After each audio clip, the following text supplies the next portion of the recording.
अस्सलाम वालेकुम। आज हमारा रिंग थ्योरी का सेकंड डेमो लेक्चर है। इससे पहले वाले लेक्चर में हमने पढ़ा था कि रिंग क्या होता है, यूनिटी क्या चीज़ होती है, यूनिट्स क्या हैं और कम्यूटेटिव रिंग क्या चीज़ है। और उसके अलावा हमने कुछ डेफिनेशंस को डिस्कस किया था विद एग्जांपल। तो आज जो है वो हम जीरो डिवाइजर से स्टार्ट करें। तो जीरो डिवाइजर क्या होता है in ring theory? Zero divisor के लिए आप अपनी रिंग आर में से कोई से भी दो एलिमेंट्स पिक करते हैं। रिंग की डेफिनेशन मैंने आपको कल बताई थी कि रिंग आपके पास एक ऐसा नॉन एम्प्टी सेट होता है जो कि कुछ कंडीशंस को सेटिस्फाई करता है। उसकी पहली प्रॉपर्टी ये थी कि आर जो है वो मैं रिंग को कह रही हूँ, अंडर एडिशन अबेलियन ग्रुप बनाता है और अंडर मल्टीप्लिकेशन वो सेमी ग्रुप होता है। सेमी ग्रुप का मतलब क्लोजर एंड एसोसिएटिव लॉ वो होल्ड करता है। तीसरा ये था कि left and right distributive law भी उसके अंदर होल्ड करते हैं। अगर ये सारी की सारी प्रॉपर्टीज एक नॉन एम्पटी सेट सेटिस्फाई कर जाए तो हम कहते हैं कि वो जो नॉन एम्पटी सेट है वो आपके पास रिंग कहलाता है। तो आगे आपने अब क्या करना है, अब यहाँ से आपने उस रिंग आर में से दो एलिमेंट्स पिक करने हैं, ए और बी। और आपने उन दो एलिमेंट्स को आपस में मल्टीप्लाई करवाना है। तो यहाँ पे देखिए लिखा हुआ ए एंड बी को जब मल्टीप्लाई करवाया और आंसर अगर जीरो आ जाए, लेकिन शर्त भी एक साथ लगी है कि ए भी नॉन जीरो होना चाहिए, बी भी आपके पास नॉन जीरो होना चाहिए। तो अगर ये आपके पास कंडीशन सेटिस्फाई हो रही है तो इसका मतलब ये है कि वो जो दो एलिमेंट्स हैं जिनको आपने मल्टीप्लाई करवाया था और वो नॉन जीरो भी थे और मल्टीप्लाई करवाने से आंसर जीरो आ गया, तो वो जो एलिमेंट्स है वो आपके पास जीरो डिवाइजर कहलाते हैं। फॉर एग्जाम्पल ये Z6 लिखा हुआ है अंडर मॉड 6। आप लोग देख रहे हो बेस में 6 लिखा हुआ है। बेस में 6 का मतलब ये है कि अंडर मॉड 6 है। यानी जैसे ही 6 या 6 से बड़ा नंबर आएगा आपने पकड़ के उसको 6 के ऊपर डिवाइड कर देना। ठीक है। और जब आप डिवाइड करेंगे तो जो रिमाइंडर होगा उसको आप यहाँ पे लिखते जाते हो। तो Z6 के अंदर भी यही है। एलिमेंट्स कौन से हैं? 0 1 2 3 4 5। तो टोटल अगर यहाँ पे Zn हो तो इसमें कितने एलिमेंट्स होते हैं? टोटल एलिमेंट्स होते हैं n-1। तो 6 है, 6 में से एक गया 5, तो इसमें कितने एलिमेंट? एंड कहाँ पे होगा? n-1 तक एंड होगा, यानी 5 पे एंड होगा। तो ये लिखने का वे होता है Zn। मैं आपको जनरल बता रही हूँ। तो हम करें जीरो डिवाइजर की डेफिनेशन। हमने ये चेक करना है कि क्या ये जीरो डिवाइजर है कि नहीं है। आपने अब ये देखना है क्या इसमें से, इस Z6 के अंदर से आपको कोई ऐसे दो एलिमेंट्स मिल रहे हैं जिनको आप मल्टीप्लाई करो और आंसर जीरो आ जाए। आपने ये चीज चेक करनी है। लेकिन शर्त भी ये आपने साथ देखनी है कि ए भी नॉन जीरो होना चाहिए, बी भी नॉन जीरो होना चाहिए। तो यहाँ पे आप देखें, अगर हम पिक कर लें 2 को और पिक कर लें 3 को, तो 2 3 6 हो जाएगा। ठीक है। ये जो बार है ये शो कर रहा है मॉड्यूल को, कि ये रिमाइंडर्स लिखे हुए हैं सारे के सारे। ठीक है। ये सिंपल डिजिट्स नहीं है, इनके ऊपर कोई रिस्ट्रिक्शन है। और वो रिस्ट्रिक्शन किस चीज की है? वो रिस्ट्रिक्शन मॉड 6 की है। तो जब हम 2 और 3 को मल्टीप्लाई करते हैं आंसर जीरो, आंसर क्या आता है? जीरो आता है। लेकिन कैसे? वैसे आपको सिंपल पता है 3 to the 6 है। लेकिन जैसे ही आप मॉड अप्लाई करोगे, क्योंकि मॉड का मतलब यही है कि 6 या 6 से ज्यादा अगर आंसर आ रहा है तो आपने उसको 6 के ऊपर डिवाइड कर दिया। तो यहाँ पर जब आपने मल्टीप्लाई किया आंसर 6 आ गया। तो 6 को अगर आप मॉड पे डिवाइड करो, मॉड भी 6 है, तो 6 1 the 6, रिमाइंडर क्या आ रहा है? जीरो। इसका मतलब ये है कि आपने यहाँ से कोई से दो नॉन जीरो एलिमेंट्स उठाए हैं। यहाँ से आपने 2 और 3 उठाया, दोनों नॉन जीरो थे। जब मल्टीप्लाई किया तो आंसर जीरो आ गया। आंसर मीन्स रिमाइंडर जीरो आया। तो इसका मतलब ये है कि ये जो Z6 है ये आपके पास जीरो डिवाइजर का काम कर रहा है। और उसमें कौन से दो एलिमेंट जीरो डिवाइजर है? 2 3। ये एमसीक्यूज बहुत फेमस है, ये पास पेपर्स में आया हुआ है कि which of the following is the zero divisor of Z6। और ऑप्शन में यही करेक्ट है, 2 और 3 था। इस वजह से मैंने आपको ये जो है इस पे जोर दे रही हूँ कि ये पास पेपर में बहुत बार पूछा हुआ है। तो 2 3 जो है वो इसके क्या है? Zero divisor. आई होप आपको क्लियर हो गया होगा। अब थोड़ा सा नेक्स्ट आते हैं। नेक्स्ट एग्जांपल लिखा है कि M2Z is a ring with zero divisor. तो M2Z का मतलब है set of matrices. To show कर रहा है कि 2 क्रॉस 2 का मैट्रिक्स है। 2 क्रॉस 2 भी लिखा जा सकता है, 2 भी लिख सकते हैं, दोनों का मतलब सेम है। और Z का मतलब ये है कि जो एंट्रीज हैं वो इंटीजर नंबर है, यानी आपने कोई इंटीजर लिया हुआ है। तो ये जो मैट्रिक्स है M2Z, ये आपके पास रिंग बनाता है, लेकिन किस टाइप की रिंग है, इसमें जीरो डिवाइजर मौजूद है। विद जीरो डिवाइजर का मतलब जीरो डिवाइजर मौजूद है। जब आएगा विदाउट जीरो डिवाइजर, तो विदाउट का मतलब ये शो करेगा कि इसमें जीरो डिवाइजर नहीं है। तो विदाउट जीरो डिवाइजर क्या होता है, इसकी डेफिनेशन भी देख लेते हैं हम। तो विदाउट जीरो डिवाइजर में आपके पास अ, वही कंडीशन है कि आपके पास दो एलिमेंट्स आप लोगे, उनको जब मल्टीप्लाई करो आंसर जीरो आ जाए। लेकिन अब आपके पास जो शर्त है, जो कंडीशन है, वो चेंज हो गई है। क्या कंडीशन है कि ए भी इक्वल टू जीरो होना चाहिए, और का मतलब होता है या बी इक्वल टू जीरो हो। तो वो सिंपल कहना चाह रहा है या तो दोनों नंबर्स में से एक जीरो होना चाहिए, चाहे वो ए जीरो हो जाए या बी जीरो हो जाए, लेकिन एट अ टाइम सिर्फ वन एलिमेंट जीरो होना चाहिए। ठीक है। या आप ये भी देख सकते हो कि दोनों जो है वो आपके पास क्या हो जाए, दोनों आपके पास जीरो हो जाए, ये वाली कंडीशन भी बन सकती है।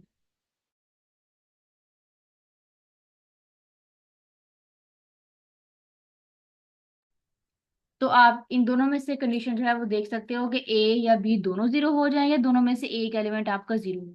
तो ये अगर कंडीशन होल्ड कर जाए, तो आप कहते हो कि आपके पास ये जो रिंग है with zero, without zero divisor है, विद नहीं है, ये चीज याद रखना। तो एग्जाम्पल देख लें, इसको अंडरस्टैंड करते हैं। ZQRC आपके पास क्या है, रिंग है, और ये कौन सी रिंग है, without zero divisor. In simple short में आपको खुद भी पता है, चाहे आप इंटीजर्स ले लें, रैशनल नंबर्स ले लें, रियल नंबर्स ले लें, कम्प्लेक्स नंबर्स ले लें, इनमें से आपको ये इनफाइनाइट, ये जो सेट है इनके अंदर इनफाइनाइट एलिमेंट्स होते हैं, आपको पता है। तो जब तक एक जीरो नहीं होगा, तो तब तक कोई भी ये जो एलिमेंट का सेट है ये जीरो के बराबर नहीं हो सकता। तो आपको जीरो तो लाजमी लेना पड़ेगा इन सेट्स के अंदर, क्योंकि फिनाइट सेट नहीं है। तो इस वजह से जीरो इन सेट के अंदर मौजूद है, इसलिए ये आपके पास क्या है, रिंग विदाउट जीरो डिवाइजर। उसके अलावा ZP है, is a ring without zero divisor. P का मतलब है प्राइम नंबर, ये प्राइम नंबर की बात की जा रही है। ठीक है।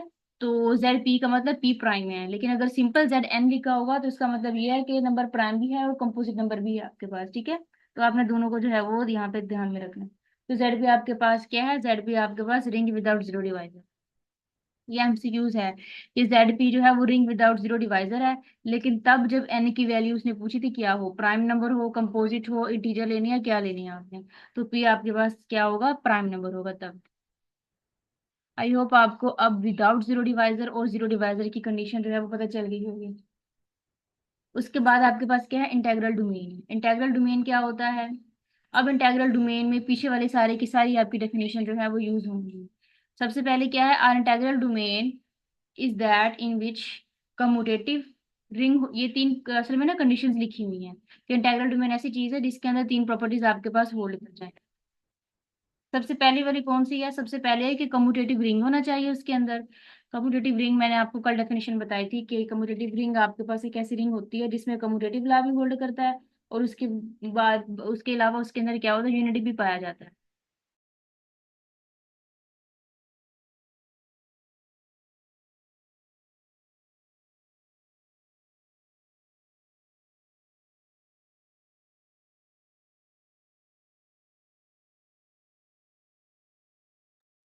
तो इंटीग्रल डोमेन में क्या है, तीन कंडीशन सेटिस्फाई होती हैं। सबसे पहले कौन सी है, कम्यूटेटिव रिंग होता है। कम्यूटेटिव रिंग के बारे में कल मैंने आपको बताया था, जिसमें कम्यूटेटिव लॉ भी होल्ड कर जाए, उसके अलावा यूनिटी भी अंदर पाया जाए। ठीक है। तो तब वो कम्यूटेटिव रिंग बनता है। और सेकेंड प्रॉपर्टी इसकी कौन सी है, यूनिटी इसके अंदर होना चाहिए। तीसरी बात यह है कि ये रिंग विदाउट जीरो डिवाइजर होनी चाहिए। तो अगर ये तीन कंडीशन इस रिंग के अंदर होल्ड कर जाएं, तो आप कहते हो कि ये आपके पास इंटीग्रल डोमेन बनाता है। ये डेफिनेशन इंपॉर्टेंट है, एमसीक्यूज में ये भी पूछी हुई है। तीनों प्रॉपर्टीज में से वो एक पे डैश लगा देगा, और आपसे पूछेगा ये कौन सी प्रॉपर्टी अगर होल्ड कर जाए तो वो इंटीग्रल डोमेन बन जाता है। इस वजह से आपको इन तीनों प्रॉपर्टीज का जो है ना वो आइडिया होना चाहिए। अब नीचे देख लें, इसकी थोड़ी सी एग्जाम्पल कर लेते हैं इंटीग्रल डोमेन की। अब देखिए ZQRC और Z ऑफ आयोटा, ये सारे आपके पास क्या करती हैं, इंटेग्रल डोमेन बनाती हैं। ठीक है। ये सारी की सारी क्या होती हैं, इंटेग्रल डोमेन है। क्यों, क्योंकि ये रिंग भी है, विद यूनिटी यानी वन भी इसके अंदर पाया जा रहा है, कम्यूटेटिव लॉ भी ये होल्ड करता है, और विदाउट जीरो डिवाइजर भी ये है। तो इसकी वजह से ये आपके पास क्या है, इंटेग्रल डोमेन बनाता है। एमसीक्यूज में पूछा जाता है कि which of the following integral domain, फिर वो ऑप्शन दे देगा आपको बहुत सारे।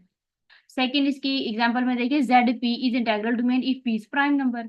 तो ZP यानी कि सिंपल ZN की वो कह सकता है कि ZN इंटीग्रल डोमेन तब होगा जब N आपके पास प्राइम नंबर हो। ये भी एमसीक्यूज में एक बार पूछा हुआ है। दूसरा है कि every finite integral domain is a field. ये तो बहुत इंपॉर्टेंट और फेमस है। ये तो आप जब पढ़ते होगे अपने कोर्स को रिंग के अंदर, तो इस थ्योरम का ना बहुत बड़ा प्रूफ भी है, तो वो भी आपने देखा होगा कभी, कि हर जो फाइनाइट इंटीग्रल डोमेन है वो फील्ड बनाता है, लेकिन जो इनफाइनाइट इंटीग्रल डोमेन है वो फील्ड नहीं बनाता। तो ये चीज आपने याद रखनी है। सबसे इंपॉर्टेंट वर्ड यहाँ पर फिनाइट का है और इनफाइनाइट का वर्ड है, तो ये दोनों आपके लिए इंपॉर्टेंट है। नेक्स्ट है Z P iota is integral domain if 4 divide p - 3। ये भी इंपॉर्टेंट है, ये भी बार बार आया हुआ है कि ये कब इंटीग्रल डोमेन बनाता है। वो यहाँ पे p की जगह पे नंबर दे देता है, कोई कोई प्राइम नंबर दे सकता है, 2 दे सकता है, 3, 7, 11, कुछ भी दे सकता है, 13 भी दे सकता है। तो आपने ये चेक करने के लिए कि वो इंटीग्रल डोमेन है कि नहीं, आपने 4 को डिवाइड करना होता है सिंपल p - 3 के ऊपर। और अगर वो डिवाइड हो जाए तो वो इंटीग्रल डोमेन बन जाता है, लेकिन अगर वो डिवाइड नहीं होता तो वो इंटीग्रल डोमेन नहीं बनता। तो ये एक शॉर्ट ट्रिक है, ठीक है। तो ये शॉर्ट ट्रिक आपने इसकी याद करनी है। दूसरा, Z cross Z is not an integral domain, यानी देखें अभी आपने ऊपर देखा कि जेड इंटीग्रल डोमेन बनाता है, तो आप अपने माइंड में सोच सकते हो कि जेड इंटीग्रल डोमेन बनाता है, तो अगर जेड को जेड से मल्टीप्लाई करो तो वो भी इंटीग्रल डोमेन बनाएगा, चाहे उसको 3 बार करो, 4 बार करो, 5 बार करो, लेकिन रियलिटी में ये चीज जो है ये एक्सेप्ट नहीं होती। तो अगर आप जेड को जेड से जितनी बार भी मल्टीप्लाई करो तो वो कभी भी आपके पास इंटीग्रल डोमेन नहीं होगा। ये बात भी आपने याद रखनी है। उसके अलावा है commutative ring is an integral domain if cancellation law hold in are. ये भी इंपॉर्टेंट है कि कोई कम्यूटेटिव रिंग इंटीग्रल डोमेन तब बनती है जब वो क्या करे, कैंसिलेशन लॉ को होल्ड करे। ये कैंसिलेशन लॉ आपने पहले पढ़ा है कि कैंसिलेशन लॉ में आप कैंसिल कर देते हो, चाहे आप राइट से करो या लेफ्ट से करो। तो जब कैंसिलेशन लॉ होल्ड कर जाए तो तब आप कहते हो कि आपके पास आर जो है वो इंटीग्रल डोमेन बनाती है। ये इंपॉर्टेंट है, ये मैंने स्टेटमेंट इसलिए यहाँ पे लिखी हुई है। नेक्स्ट आपके पास क्या है, डिवीजन रिंग है।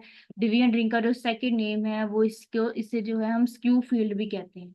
तो स्क्यू फील्ड आपके पास क्या चीज होती है, या आप इसे डिवीजन रिंग भी कह सकते हो। तो होता यह है कि कोई भी रिंग आपके पास होती है, लेकिन कंडीशन क्या है कि उसमें यूनिटी होना चाहिए। उसको डिवीजन रिंग तब कहते हैं जब उसका नॉन जीरो एलिमेंट ग्रुप बना रहा हो विद रिस्पेक्ट टू मल्टीप्लिकेशन। तो सिंपल आप कैसे आप कह सकते हो, एक रिंग लेना है, उसमें यूनिटी होना चाहिए लाजमी। अब वो जो सेट है आपके पास आर का जिसमें यूनिटी मौजूद है, और अगर वो ग्रुप बना रहा हो अंडर मल्टीप्लिकेशन, तो तब वो आपके पास जो है वो डिवीजन रिंग कहलाता है। अब एक एक्स्ट्रा चीज यहाँ पे याद रखिएगा, कम्यूटेटिव लॉ इस होल्ड कर रहा है कि नहीं कर रहा, ये बात उसने यहाँ पे डिफाइन नहीं की, ठीक है।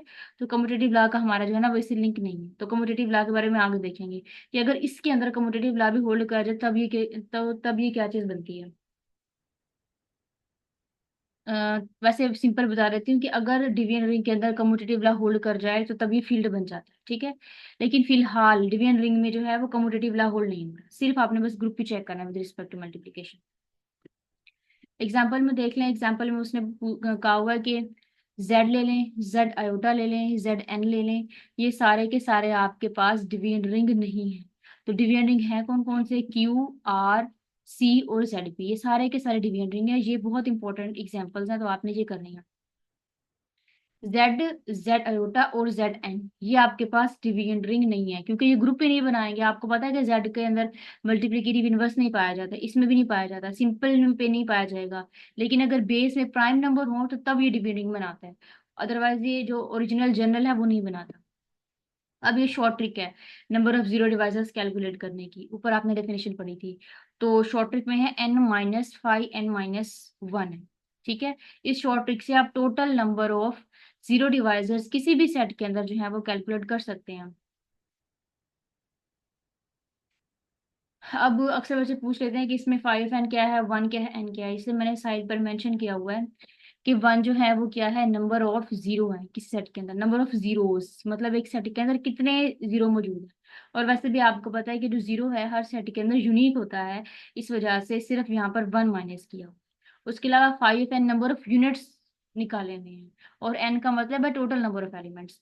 तो जीरो डिवाइजर फाइंड करने के लिए सेट में दो चीजें नहीं होनी चाहिए, कौन कौन सी नहीं होनी चाहिए, एक नंबर ऑफ जीरो नहीं होना चाहिए, जीरो मौजूद नहीं होना चाहिए, दूसरा नंबर ऑफ यूनिट्स मौजूद नहीं होनी चाहिए। और अगर इन दो चीजों को आप रिमूव कर देते हो सेट के अंदर से, तो आपके पास जो रिमेनिंग एलिमेंट्स होते हैं वो क्या होते हैं, total number of zero divisors होते हैं।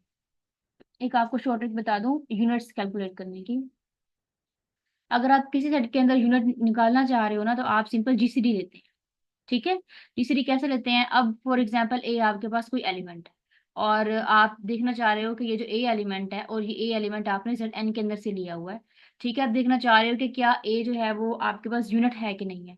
तो उसको देखने के लिए आप क्या करते हो, आप सिंपल जीसीडी लेते हो। किसका जीसीडी लेते हैं, ए का जीसीडी लेते हैं एन के साथ। और अगर जीसीडी लें और आंसर 1 आ जाए तो इसका मतलब ये है इज इक्वल टू 1 आंसर आ जाए, ठीक है।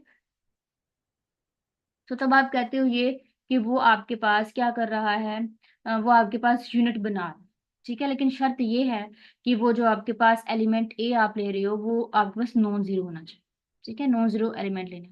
तो यूनिट चेक करने का शॉर्ट वे क्या होता है, यूनिट चेक करने के लिए आप जीसीडी लेते हो। किसका जीसीडी लेते हैं, जिस एलिमेंट को चेक कर रहे होते हैं उसके मॉड एन के साथ जीसीडी लें, और आंसर अगर 1 आ जाए तो वो जो एलिमेंट ए है वो आपके पास यूनिट का रोल प्ले कर रहा है।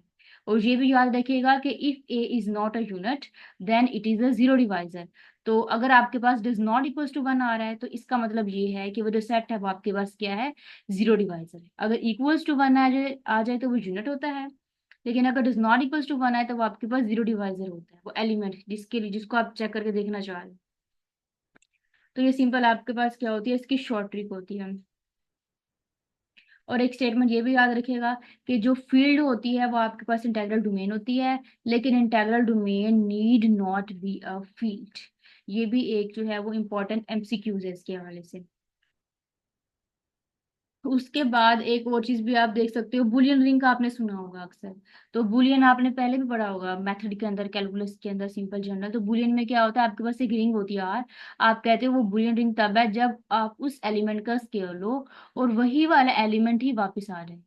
तो आप कहते हो कि वो जो एक्स एलिमेंट है वो आपके पास क्या है, बुलियन रिंग का काम कर रहा है, ठीक है। तो जैसे फॉर एग्जाम्पल मैं Z2 लेती हूँ, Z2 के अंदर आपको पता है दो एलिमेंट्स है, कौन कौन से, 0 और 1। तो 0 का स्केयर लें आपके पास 0 आ जाएगा, 1 का स्केयर लो 1 आ जाता है। तो इसका मतलब जो Z2 है वो आपके पास बुलियन रिंग है। लेकिन जिसमें आप स्केयर लो और वही एलिमेंट वापस ना आए तो तब आप कहते हो कि वो आपके पास बुलियन रिंग का रोल प्ले नहीं कर रहा। जैसे Z4 ले लें, तो Z4 के अंदर अगर आप 2 का स्केयर लो Z4 के अंदर तो 2 का स्केयर 4 होता है। जब 4 को डिवाइड करोगे तो रिमाइंडर आपके पास 0 आ जाएगा, ठीक है। तो देखिए 2 वापस प्रोड्यूस नहीं हो रहा, ओरिजिनल एलिमेंट वापस नहीं आ रहा, तो इसका मतलब Z4 जो है वो बुलियन रिंग नहीं है।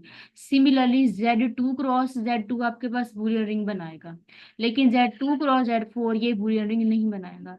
तो ये इंपॉर्टेंट बातें आपने याद रखनी है। दूसरा ये भी याद रखिएगा कि बूलियन रिंग अगर आपके पास है और उसमें अगर फिनाइट नंबर ऑफ एलिमेंट्स हैं तो उसका ऑर्डर हमेशा होता है 2 की पावर n। ये एमसीक्यूज पूछा जा सकता है आपसे। तो इसमें कितने टाइप का इसका ऑर्डर होता है, इसका जो ऑर्डर है वो 2n टाइप का होता है, ठीक है। दूसरा ये भी याद रखिएगा कि Zn जो है ये आपके पास फील्ड बनाता है, लेकिन ये तब फील्ड बनाता है जब n आपके पास प्राइम नंबर हो। और Zn इंटीग्रल डोमेन भी तब बनाएगा जब n प्राइम नंबर हो। तो तकरीबन आप समझे काफी सारी जो प्रॉपर्टीज हैं वो n के प्राइम होने से ही होल्ड कर रही हैं। तो समझिए इसका प्राइम होना जो है वो बहुत जरूरी है। और ये भी याद रखिएगा कि अगर आपके पास a, अभी जिसको जिसको हम यूनिट मान के चल रहे थे, a अगर यूनिट है तो उसका जो इनवर्स होगा ना, a इनवर्स, वो भी ऑलवेज यूनिट। अगर ए बी दो एलिमेंट्स हैं वो यूनिट हैं तो उनकी जो मल्टीप्लीकेशन है वो भी यूनिट होगी। अब आप सोचोगे कि अगर हम इन दो एलिमेंट्स को प्लस कर दें या माइनस कर दें तो क्या तब वो यूनिट होगा, तो तब वो यूनिट नहीं होगा, ठीक है। सिर्फ मल्टीप्लीकेशन यूनिट बनाती है, एडिशन कर लें सब्सट्रैक्शन कर लें वो आपके पास इसका यूनिट नहीं बनाता। तो आज के लिए इतना काफी है, तो हम कल नेक्स्ट स्टार्ट करेंगे। अगर आपका कोई क्वेश्चन है तो मुझसे पूछ लें।